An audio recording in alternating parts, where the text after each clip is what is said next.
Well, millions of Americans trying to dig out after a powerful snowstorm slammed the northeastern United States. Near hurricane force wind gusts knocking out power lines and creating whiteout conditions. The blizzard travel bans also remaining in effect, and 5 states have over 2 feet of snow. Yeah. Incredible. Oh, not the case closer to home, but we do once again have dozens of canceled flights this morning.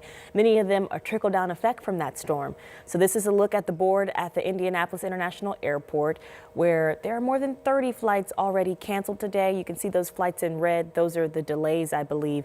And yeah, I am seeing a few more sprinkled in on this I won't call this a map, sprinkled in on this board than what we saw earlier this morning, but keeping a close eye on what's going on there. We know you are. If you have a flight that's headed in or out today, keeping a close eye on your app and refreshing and hoping that things get better a little sooner, but you can see what they're dealing with. Yeah, and we know that once we see cancellations like we did yesterday because of this storm, it takes a few days to kind of work out all the kinks and get everybody where they're supposed to be. So we'll hope that works out soon. But meantime, here at 6 on your Tuesday, we have the cold weather, not the snow, so that's at least good, right? Yeah, and hopefully no snow, at least to start our morning. I know that it might come back for us later this week. Later this week, okay. Thursday morning, and it shouldn't be a big deal. Okay. I mean, it's during the morning, though, which is during the drive time. I know, that stinks. Yeah, but I do think it melts quickly because by the afternoon, the sun's out. Yeah, and we got a nice warm up this weekend, too. Yep, not bad at all. Today, of course, it is cold out there this morning. I was looking at the flight board, though, and for example, let's say New York, LaGuardia. Some of the early morning flights from Indianapolis canceled, but still on time for some of the late morning and early afternoon flights. Now, what's to say they could be canceled as the day goes on, but maybe things are getting better if you've been trying to get a flight out towards the East Coast. This morning, though, it's a cloudy and cold start. So if you headed out to the East Coast, you're not going to get much better. You'll get more snow likely on the ground. This morning, we're waking up to teens out there. However, there's a light south wind out there this morning. Remember, yesterday we had northerly winds. That is a cold wind gusting up to 30 miles per hour. Those winds have calmed down. Now they're coming out of the south. I will say, though, later this afternoon, we could have southerly winds that are gusting up to 30 miles per hour. So it will get breezy throughout the day. But this morning, it's a little bit calmer. It's just 15 right now in Pendleton, Carmel and Fishers. Good morning in Avon and Brownsburg. It's 19. It's 20 here in the city, 18 in Richmond and in Martinsville. Good morning in Shelbyville. It's 16 degrees. And right now holding on to 20 in Bloomington around the campus of IU. So a light south wind is starting to come back. We'll notice it probably increase throughout the rest of the day. So it will be a frigid start. Headed to school this morning, a lot of teens. By the time we're headed home, we'll be above freezing, but with the wind, it may not feel that way. But coming up, we'll talk more about a warm front that's on the way, and eventually when 50s and sunshine, a little taste of spring will come to Indiana. But first, let's talk traffic. So far, things have been pretty quiet here on your Tuesday morning. We're hoping they stay that way. It's just a cold start. Roads are looking pretty good. Snow and ice wise, I mean, there could be a stray snow patch in a shoulder or maybe your cul-de-sac or a side street. But this is a live look right there at basically the city line between Carmel and Westfield. US 31 at State Road 32 looking pretty good. And good morning around Center Grove. This is Smith Valley Road at I-69.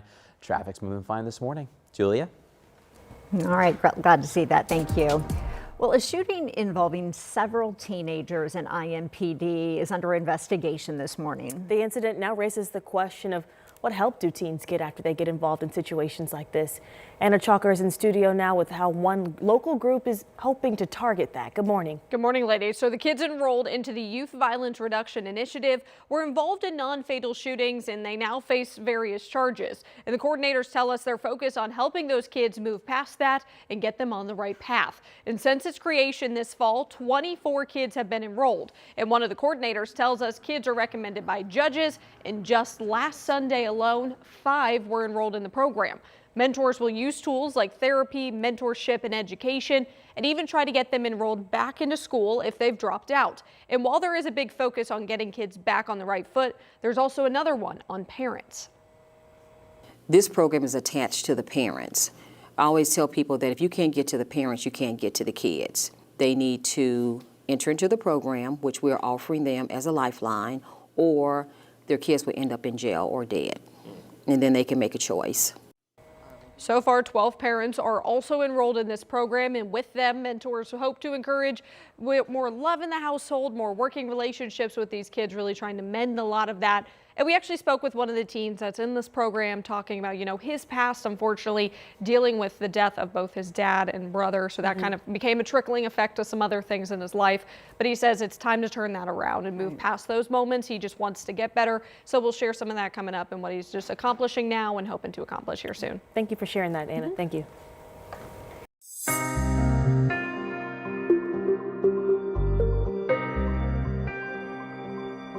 Beach Grove 59, Officer Brian Elliott. On February 16th, 2026, Officer Brian Elliott of the Beach Grove Police Department answered his final call. While investigating a disturbance, Officer Elliott was fatally shot. There is no greater love than a man that would lay down their life for another. Beach Grove Police Department, Officer Brian Elliott, Beach Grove 59, is 1042.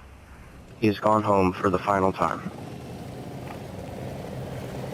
Heartbreaking message there. You heard Officer Brian Elliott's final end call of duty. The final 1042 call is more than a goodbye. Since last Monday night, Officer Elliott has remained out of service and was considered to still be on duty, marked out on his last run. Now, that radio call you heard was broadcast right outside of the Beach Grove police station. Inside, all the processional cars and all across Indiana to signify the end of his duty. And this morning, we know Beach Grove will still try to take steps forward after the devastating loss of Officer Elliott. And this is those that knew him best will continue receiving service from a team at the Fraternal Order of Police. Hundreds were there at the Beach Grove High School gym yesterday morning honoring his legacy. This service was focusing on remembering the life that Elliott lived beyond the badge. He leaves behind his wife, Erin, parents, Robert and Paula, and his brother and sister. The FOP's Critical Incident Memorial Team steps in immediately after a line of duty death. Their mission to guide loved ones through the journey. That bond doesn't go away. It just continues to be a driving force to be there for them when they need us most. There will always be part of the law enforcement family, and no matter what. And most importantly is that Brian will never be forgotten. And this is support that continues even after the funeral to offer survivors guidance and just a reminder they're not alone. In May, Brian's name will be read in Washington at the National Law Enforcement Memorial. And you can watch Officer Elliott's funeral and learn about his life and legacy. We have that all for you right now on WTHR.com, as well as airing on WTHR+. It's 6:07. This morning, an Indianapolis couple is now serving a 30-year prison sentence for abuse and neglect that killed a 7-year-old boy. Kevin Gavrett and his girlfriend Julia Sizemore took a plea agreement for the death of Kevin's son, Caden. He was found dead in his home on the near southwest side in 2024. His dad, Kevin, admitted that he abused Caden, didn't feed him, and didn't take him to the doctor. His girlfriend admitted that she knew about it but didn't do anything. Caden's mother died in 2022. Her family attended the sentencing wearing T-shirts to remember the little boy. Kevin and Julia, you both knew he was a child. You knew he was small and vulnerable. You were supposed to protect him. Instead, you both became the very people he needed protection from. And because of you both, he is gone, and that's something that can never be undone. Now, this plea deal, including a 30-year fixed prison sentence, is for both Sizemore and Gavrett. In the courtroom, the suspect charged in a 2024 road rage shooting is pleading guilty to a lesser offense of aggravated battery. Under the agreement, Terrence Seagraves is agreeing to a 12-year prison sentence. Seagraves was charged with attempted murder in September of 2024. State police say this happened near a McDonald's on 21st Street in North Shadeland. Troopers nearby heard gunshots and got to the restaurant parking lot where they found a man who'd been shot. Police later stopped a Ford Escape about a half-mile away. 2 men were taken into custody, and police say they found a gun outside of the vehicle. Now, the victim fortunately survived. Seagraves will be sentenced March 6th. Happening today, people from across Indiana will meet up to talk all about data centers. Yeah, a lot of talk about data centers. This time it's from a group called People's Hearing on Data Centers. And this is a response to the massive expansion of all these facilities popping up in our state. This is a conversation that will include elected officials, experts, and leaders in individual communities. And organizers say that data centers use millions of gallons of water every day, and they drive up utility rates in a state that's already paying some of the highest bills in the country. That meeting gets underway at 11 o'clock this morning. It's in the History Reference Room at the Indiana State Library. Of course, our crews will be there. Hey, Matt. Hey, good morning. It's another cold start, but at least things are dry. You're looking live in Carmel and Westfield. Traffic's moving fine. Nothing on the radar this morning, but there may be something on the radar midweek. By Thursday morning, we could be talking about a little bit of light snow. We'll talk accumulation chances coming up. Americans stranded in Mexico after the aftermath of a string of attacks related to cartels. One Indiana man is sharing his reaction after a fun trip took a dramatic turn. And the Colts announced their International Fan of the Year. The once-in-a-lifetime prize the lucky winner will get next.